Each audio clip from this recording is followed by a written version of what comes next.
अक्सर लोगों का एक सवाल होता है कि हिंदू लोग मूर्ति पूजा क्यों करते हैं।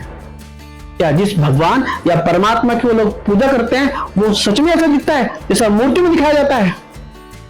और जब हिंदू धर्म ग्रंथों में यह कहा गया है कि ईश्वर अनंत है, निराकार है और सर्वत्र है, तो फिर उसे किसी भी मूर्ति के रूप में एक जगह बांधकर कैसे पूजा जा सकता है? नमस्कार, मेरा नाम है राजीव कश्यप और अपने इस चैनल पर हम पुराने बिलीफ्स, ट्रेडिशन और स्पिरिचुअल कॉन्सेप्ट्स को लॉजिक, साइंस और मॉडर्न थिंकिंग के साथ समझने की कोशिश करते हैं। मेरा उद्देश्य किसी धर्म, आस्था या व्यक्ति के खिलाफ जाना नहीं है, बल्कि चीजों को एक नए पर्सपेक्टिव से देखने का है।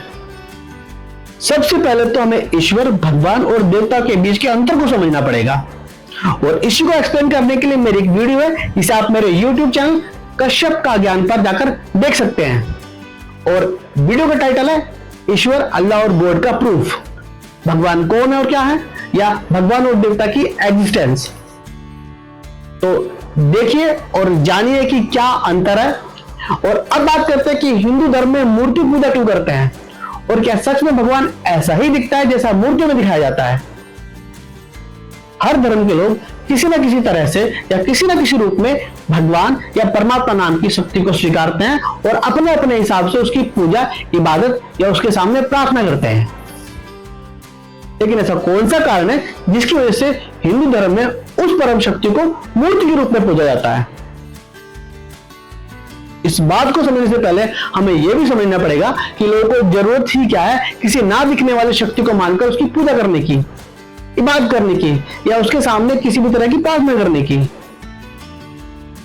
कुछ मनोवैज्ञानिक सिद्धांत और विज्ञान यह कहता है कि इंसान डर के कारण भी कई बार किसी भी ऐसी शक्ति को दैवीय शक्ति मान सकता है जो उनकी सोच और समझ के परे हो, और अक्सर लोग उसी की पूजा अर्चना करना, इबादत करना या उसके सामने प्रार्थना करना शुरू कर सकते हैं। लेकिन तार्किक रूप से बात सही नहीं है, क्योंकि हम लोग हमेशा ही डर के कारण की शक्ति को नहीं मानते, बल्कि इसलिए भी मानते हैं क्योंकि शायद उस शक्ति ने इस पृथ्वी पर रहने वाले जीवों के जीवन को सुगम बनाने में मदद की हो। हम लोग किसी भी अदृश्य या दैवीय शक्ति की पूजा अर्चना या इबादत सिर्फ इसलिए नहीं करते कि हम उनसे डरते हैं, बल्कि शायद इसलिए भी करते हैं कि क्योंकि हम उनका सम्मान करते हैं, उनकी कृतज्ञता को नमन करते हैं और उनके उपकार और सहायता के प्रति सम्मान पूर्वक सजगम का आदर व्यक्त करते हैं। अच्छा सोचो, आप जिस मोहल्ले में रहते हो वहां एक बहुत ही बुरा आदमी रहता है जो हमेशा दूसरे लोगों से छोटी छोटी बातों पर लड़ता रहता है और बिना बात के दूसरों का दिल दुखाता है। वो दूसरों की परेशानियों में अपने लिए मौके ढूंढता है और अपने फायदे के लिए किसी भी हद तक गिर सकता है। वो दबंग किस्म का आदमी है तो लोग उससे डरते हैं और उसकी बात मानते हैं, क्योंकि वो बिना मतलब के भी किसी के साथ मारपीट शुरू कर सकता है। अब आप बताओ कि आपके दिमाग में उस व्यक्ति की क्या छवि होगी और आप उसके बारे में क्या सोचेंगे? आप शायद डर की वजह से उसकी कोई बात मान ले, लेकिन क्या आप अपने दिल में उस व्यक्ति के प्रति आदर, सम्मान या कृतज्ञता पैदा कर पाओगे? वहीं आपके मोहल्ले में दूसरी तरफ बुजुर्ग व्यक्ति रहते हैं जो ना तो कभी किसी से लड़ते हैं, ना झगड़ते हैं, ना उन्हें किसी से कोई मतलब है, ना वो किसी से ऊंचे आवाज बात करते हैं और ना किसी का दिल दुखाते हैं। उन्होंने आज तक कभी किसी के साथ कोई बुरा नहीं किया और कभी किसी के साथ ऊंचे आवाज बात नहीं की। कोई भी व्यक्ति अगर उस बुजुर्ग व्यक्ति के पास किसी भी तरह की मदद के लिए जाता है तो बुजुर्ग व्यक्ति उस आदमी की अपनी क्षमता के हिसाब से मदद भी करते हैं। पूरा मोहल्ला उस बुजुर्ग व्यक्ति को बहुत पसंद करता है और उनका सम्मान करता है। आपको उस बुजुर्ग व्यक्ति से अब तक कोई काम नहीं पड़ा, लेकिन आपको पता है कि वो बुजुर्ग व्यक्ति किस तरह के हैं, तो आप अपने मन में उस बुजुर्ग व्यक्ति के प्रति किस प्रकार की भावना रखोगे? बताओ। निश्चित रूप से आपके मन में उस बुजुर्ग व्यक्ति के प्रति सम्मान, आदर, कृतज्ञता और श्रद्धा की भावना होगी। आप उस बुजुर्ग व्यक्ति को इसलिए सम्मान दोगे क्योंकि वह दयालु, सहायक, निष्कपट और नेक है, ना कि इसलिए कि आप उससे डरते हो। ठीक है, यही सिद्धांत भक्ति, पूजा या इबादत में भी लागू होता है। हम लोग भगवान को इसलिए नहीं मानते कि हम उनसे डरते हैं, बल्कि इसलिए क्योंकि उन्होंने हमारे जीवन को सुगम बनाया है, हमारी सहायता की है। वो परमात्मा हर उस व्यक्ति की संभावित मदद करती है जो भी उससे जुड़ने की कोशिश करता है। हम लोग भगवान की पूजा इबादत सिर्फ इसलिए नहीं करते कि हम उनसे डरते हैं कि कहीं वो दंड न दे दे, बल्कि सम्मान, प्रेम, कृतज्ञता, भरोसा और भावनात्मक जुड़ाव वो असली कारण है जिनकी वजह से हम सर्वोच्च शक्ति को अपने जीवन में सबसे ऊंचा स्थान देते हैं, सबसे खास स्थान देते हैं, उनकी पूजा करते हैं, इबादत करते हैं या उनके सामने प्रार्थना करते हैं। और वैसे भी डर के आधार पर बना संबंध कभी सच्चा होता ही नहीं है, क्योंकि वह मजबूरी से चलने वाला रिश्ता होता है। असली और गहरा रिश्ता वही होता है जहां किसी व्यक्ति से उसकी दयालुता, सहानुभूति, मददगार स्वभाव और निष्कपट हृदय की वजह से जुड़ते हैं, बिना किसी भय, दबाव या स्वार्थ के। अब ये मानो कि वो बुरा व्यक्ति शैतान है और वो अच्छा बुजुर्ग व्यक्ति देवी शक्ति है, और आपकी गली में रहने वाला हर व्यक्ति एक अलग धर्म का प्रतिरूप है।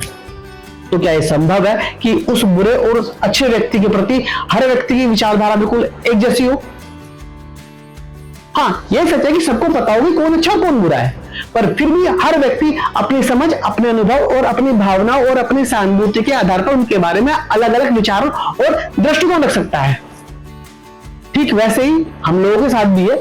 हम सबको पता है कि उस सर्वोच्च, दयालु, सहायक, निष्कपट भगवान का सिर्फ एक ही मकसद है कि लोक कल्याण करना है।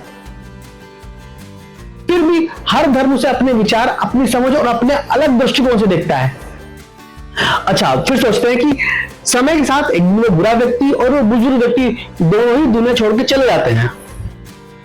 अब क्योंकि उस बुजुर्ग व्यक्ति ने लोगों की जरूरत के समय बिना स्वार्थ के मदद की थी, बुरे समय में लोगों के काम आया था और लोगों में खुशियां बांटी थी, तो सब लोगों ने उसे अपने दिल में जगह दी और उसे अपनी यादों में जिंदा रखा। उन्होंने उसके बारे में अपनी आगे आने वाली पीढ़ियों को बताया। आगे आने वाली पीढ़ियों ने अपने अपने तरीके से उस बुजुर्ग व्यक्ति को उसकी अच्छाई और उसके एहसान की वजह से याद रखा और उसे सम्मान देने का अपना अपना अलग तरीका बनाया, ताकि उसकी अच्छाई और उसका आशीर्वाद हमेशा उनके साथ रह सके। जबकि उस बुरे व्यक्ति को किसी ने याद नहीं किया और उसके बारे में लोगों ने बात करनी ही बंद कर दी। इतिहास और मानव मनोविज्ञान दोनों बताते हैं कि मनुष्य उन चीजों से अधिक जुड़ता है जिन्हें वह रूप में महसूस कर सके, जिन्हें किसी आकार में देख सके। यही कारण है कि मनुष्य अपने विश्वास को अनुभव करने के लिए दृश्य और प्रतीकात्मक माध्यमों की खोज करता है। इसलिए अब कोई उस बुजुर्ग व्यक्ति को याद करके अगरबत्ती जला देता है, कोई उसे मोमबत्ती जला देता है, कोई उसके सामने प्रार्थना करता है, तो कोई उसकी तस्वीर दीवार पर लगाकर बैठा हुआ है, और किसी ने तो उसकी छोटी सी मूर्ति बना ली है ताकि उसे अपने सामने अनुभव कर सके।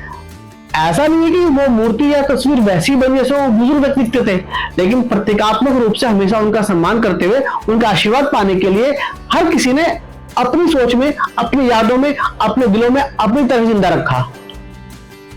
ठीक इसी तरह हमारे पूजनीय पूर्वजों ने भगवान या परमात्मा का अनुभव किया और अपने उस अनुभव को अपने आने वाले लोगों के साथ, अपने नई पीढ़ी के साथ बांटा। एक पीढ़ी से दूसरी पीढ़ी तक आगे बढ़ते हुए उस अनुभव को हर नई पीढ़ी ने अपनी समझ, अपनी सोच और अपने दृष्टिकोण के अनुसार और अधिक विकसित और समृद्ध रूप में आगे भेजा। उस परमात्मा की शक्ति की महिमा, गौरव और उपकार को हर पीढ़ी ने अपने अपने तरीके से समझा, व्यक्त किया और संरक्षित किया। अपने पूर्वजों द्वारा दिए गए अनुभवों, ज्ञान, समझ और उद्देश्य को अगली पीढ़ियों ने संशोधित, संवर्धित और परिष्कृत करते हुए स्वीकार किया, क्योंकि अनुभव समय के साथ बदलता तो नहीं है, लेकिन उसकी अभिव्यक्ति समय के साथ विकसित हो सकती है।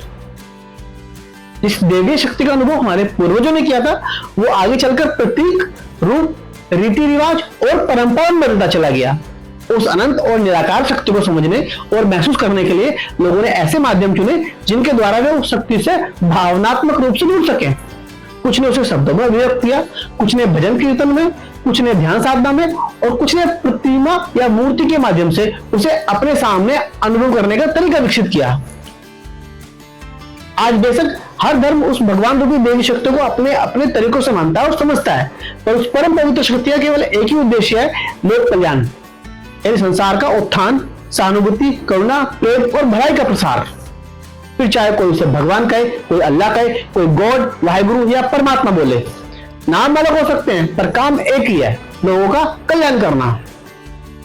पूजा की विधि बदल सकती है पर भावना नहीं, प्रार्थना करने का तरीका बदल सकता है पर भावना नहीं, इबादत करने का तरीका अलग हो सकता है पर भावना वही रहती है, भाषा बदल सकती है पर विश्वास नहीं, रूप बदल जाता है पर उद्देश्य नहीं।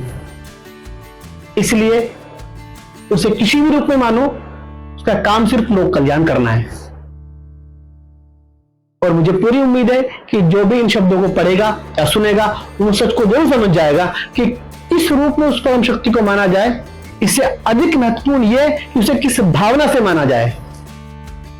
तो दोस्तों, ये था हमारा इस वीडियो में, जिसमें हमने यह समझने की कोशिश की कि क्यों लोग भगवान को मूर्ति के रूप में पूजते हैं। जल्दी मिलेंगे अपनी किसी दूसरी वीडियो में किसी और टॉपिक में बात करने के लिए। लेकिन अगर इस वीडियो में आपको किसी नए पर्सपेक्टिव सोचने पर मजबूर किया हो तो कमेंट करके जरूर बताइएगा, और ऐसे विषयों पर आगे बात करने के लिए चैनल को सब्सक्राइब करना मत भूलिएगा। धन्यवाद।